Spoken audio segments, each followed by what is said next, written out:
All right, everybody, welcome to today's briefing. We are going to be talking about the top 5 marketing mistakes made by the vast majority of small business owners. So the big problem when you're a small business owner is that most often you don't understand online marketing very well. You're probably not aware of the technology and tools that are available. Cash flow could very well be tight, and time is most assuredly very limited. And because of this, most small business owners aren't earning nearly what they could be. What do these companies have in common? They're all growing very, very quickly. They're all on the Inc. 500 list, and they're there because they understand online marketing. Did your company make the list? Wouldn't you like to? Your website is your marketing hub. If your website is ineffective, how will people access your content from a mobile device? How will local buyers find you? How will prospective customers research your company? How will prospects determine if you are credible? How will you build a mailing list of prospective customers? How will you become a thought leader in your niche? You can't do any of this stuff without an effective website. So let's talk about marketing mistake number 1, and that is users cannot view your site from their mobile device. There are 6.8 billion people on the planet, and 4 billion of them use a mobile phone. Surprisingly, only 3.5 billion actually use a toothbrush.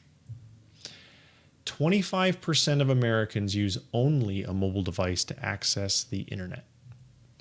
And there are now 5 times as many cell phones in the world as there are PCs. So if your website has flash content, it cannot be seen on most of these mobile devices. And depending upon how your website was built, even if it doesn't have flash content, it probably does not display very well, if at all, on most mobile devices. Marketing mistake number 2, failure to blog. There's plenty of benefits of blogging. You'll have more pages, which means more pages on your site, which means visitors will spend more time on your website. People will begin to view you as the expert in your industry. You'll provide answers to all of the questions that your customers have. Other companies in your industry will seek you out as an expert, and this will give you additional exposure. You'll show your customers you actually care about them. Landing clients will become much easier because your blog and all of the thoughts that you share in your blog will pre-sell your customers. You'll expand your professional network, and your website will get more traffic through all of the social sharing that will happen when the readers of your blog want to share your content with their friends online. So let's give a couple of success stories.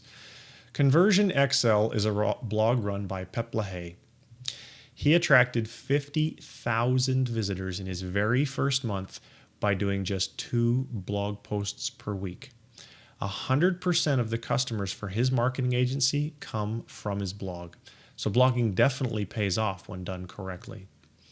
Let's look at Mid-Atlantic Concrete Equipment. Now, who would ever think a company like this would need to blog?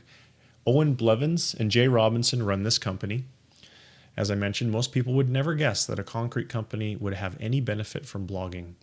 Their YouTube videos have been viewed over 101,000 times. Talk about a ton of additional exposure for your brand. Let's look at another success story, Yale Appliance and Lighting. It's run by Steve Scheinkopf. Their YouTube videos have been viewed over 464,000 times. They have 2,002 Facebook fans, 500 RSS subscribers, and as you can see by the chart in the bottom right-hand corner of the screen, the traffic to their blog is steadily rising with just over 18,000 visitors in the last month. If these companies can benefit from blogging, couldn't yours? Marketing mistake number 3, failure to leverage social networks.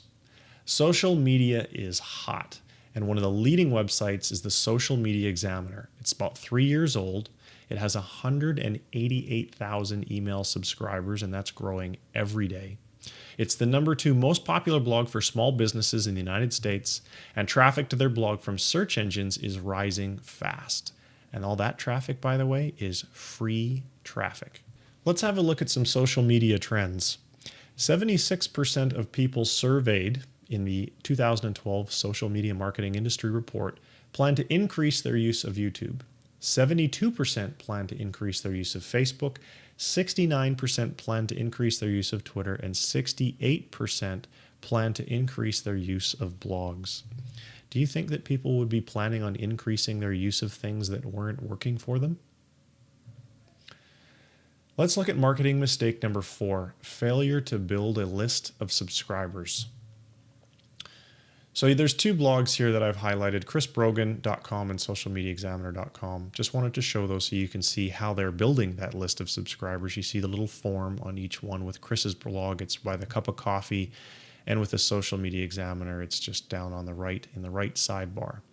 So when you do this, when you build a list of subscribers, you can pull traffic to your site on demand. If they're not a subscriber, they come once, they may never come back, and you can't get them there. You can also increase engagement because every time you pull a subscriber back to your blog to read your content, your relationship with them increases. You can also create cash on demand. When you have a relationship and you have a mailing list and you want to launch products or promotions or run live events or do anything of the sort, all of that can be cash on demand for your business. In other words, having a subscriber list is kind of like having your very own ATM machine. As well, if you're in an industry where joint ventures are possible, which is most industries, without a mailing list, creating joint ventures gets a whole lot more difficult. Most importantly, though, having subscribers allows you to build what we're going to talk about in mistake number 5.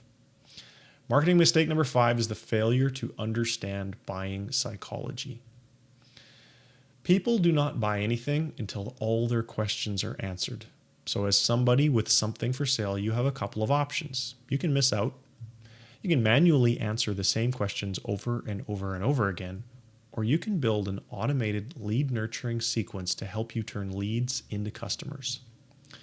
So let's have a look at what this lead nurturing sequence is. It's called a sales funnel. So you can see the image there. You get lots of leads in the top. Some of those leads become prospects and some of those leads become customers. But how is that done? Well, prospects want answers to their questions. So you got to figure out, well, what do prospects want to know?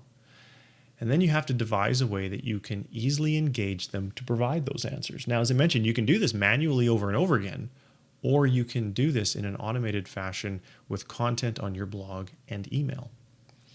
Have to ask yourself, how can I provide a way for my prospects to segment themselves? In other words, some people are ready to buy today. Some people are still in the investigation or research phase. Some people want to buy blue widgets, but some people want to buy red widgets. If you've created an effective sales funnel through the clicks that they make with their mouse, you will be able to allow all of those prospective customers to segment which areas they're interested in, and then you can market to them accordingly. And all of that boils down to one thing. How can I make it easier for my customers to buy?